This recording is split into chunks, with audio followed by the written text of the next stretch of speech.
Alright guys, welcome to the new video. In this video I'm going to talk about how to use the Street View on the Google Maps on your desktop. Okay, so first of all what you want to do is you want to open Google Maps. So for that you go to google.com/maps. Okay, and that is it.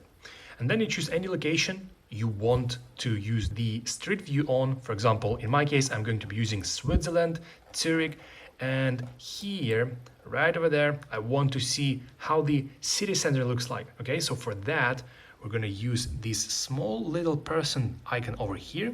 So we use our mouse to press on it, hold it, and then drag it all over the place we want to use this Street View on. For example, right here.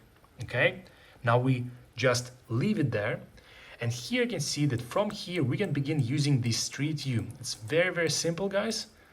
And then you can also walk over there in any direction that is possible to walk, okay, and see how it is in the place. And like this, you can travel all over the world from your computer. Okay, guys, if you found this video helpful, please consider liking this video and subscribing to our channel.